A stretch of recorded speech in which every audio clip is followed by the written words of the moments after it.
Hi,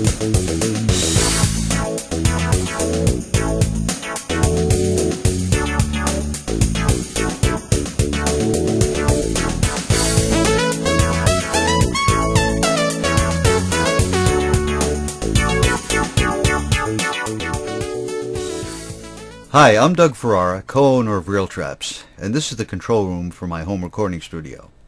In this video, I'll talk about a common acoustic problem called comb filtering and explain what causes it and how to avoid it.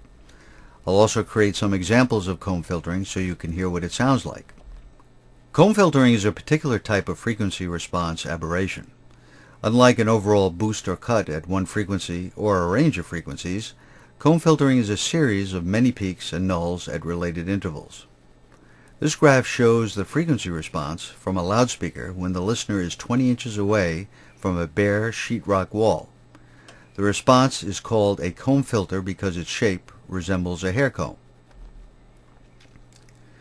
This response is absolutely typical of all small, untreated rooms, and the peaks and nulls span a range of about 20 dB.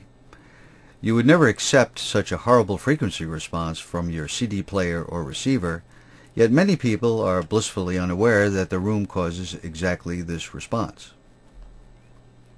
Comb filtering is sometimes used as an electronic effect by recording engineers and musicians. When used intentionally for musical purposes, it's called phasing or flanging. The result is a slightly hollow sound that can liven up an otherwise dull-sounding instrument or add a little dimension if the filter frequencies are swept up and down. Here's Real Trap's partner, Ethan Weiner, playing a distorted electric guitar so you can hear what it sounds like with the comb filter turned on and off.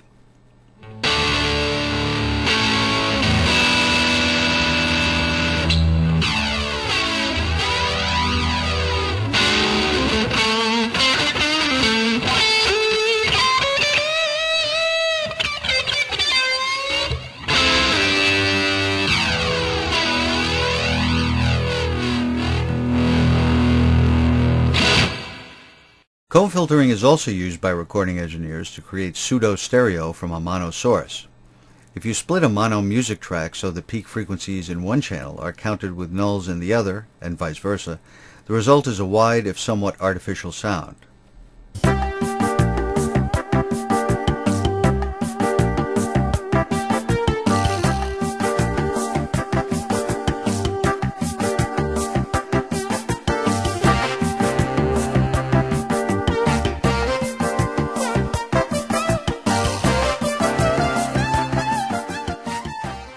Comb filtering is also used by Leslie speaker simulators to mimic the sound of a Hammond organ with a rotating Leslie speaker. This effect also uses comb filtering as a stereo simulator, but the peak and null frequencies are swept continuously up and down to emulate the speaker's motion.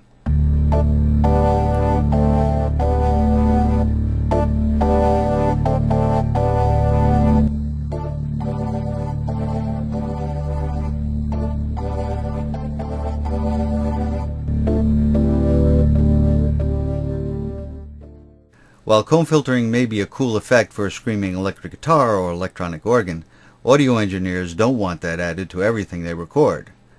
Nor do audiophiles want their room to add that effect to everything played through their loudspeakers. A comb filter can be created electronically using a short time delay. When a musical track is delayed slightly, and the delayed version is mixed with the original, the delay creates a phase shift that varies with frequency. At frequencies where the phase shift is 180 degrees, a null in the response occurs. At other frequencies where the shift is 360 degrees, the result is a peak. Other peaks and nulls occur at other multiples of 180 and 360 degrees, so the result is a series of peaks and nulls instead of only one peak and one null. Comb filtering also occurs acoustically when a sound source and its reflections combine in the air, and this is our focus here. The difference in arrival time between the direct and reflected sound causes some frequencies to be boosted and others to be reduced. For the examples that follow, I'll use pink noise played through a loudspeaker rather than music. Noise contains a blend of all frequencies and does not keep changing like music does, letting you more easily recognize the unique sound of comb filtering. Note that comb filtering occurs acoustically in two different but related circumstances. It occurs when a sound source is near to a reflective boundary, and also when a listener or microphone is near a reflective boundary. For this next example, I'll play pink noise through a loudspeaker pointed at a window and vary the microphone distance. This simulates the problem recording engineers encounter when recording in a small room. In a small room, no matter where you place the microphone, it will be near a wall or the ceiling.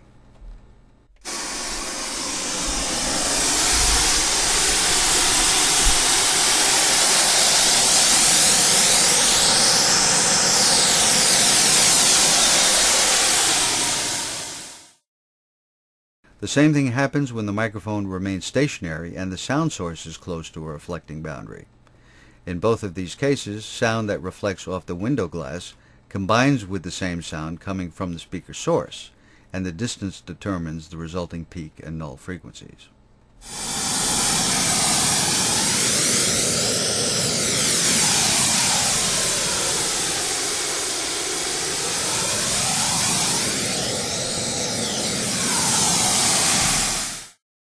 Whether you're a recording engineer who has to capture natural sound that is free of these artifacts, or an audiophile who wants to minimize the coloration caused by comb filtering and room reflections, the solution is exactly the same: absorption.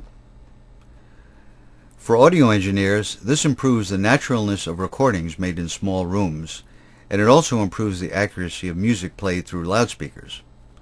In both cases, a severe frequency response aberration is avoided, yielding a clearer, more transparent sound and greatly improved imaging. One final point I'll mention is that comb filtering is pervasive. We are used to hearing it every day. Comb filtering is so entrenched in our sense of hearing that we don't usually notice it.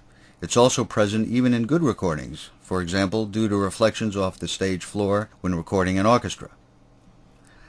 Comb filtering is also quite common in piano recordings, since the open lid of a grand piano is reflective.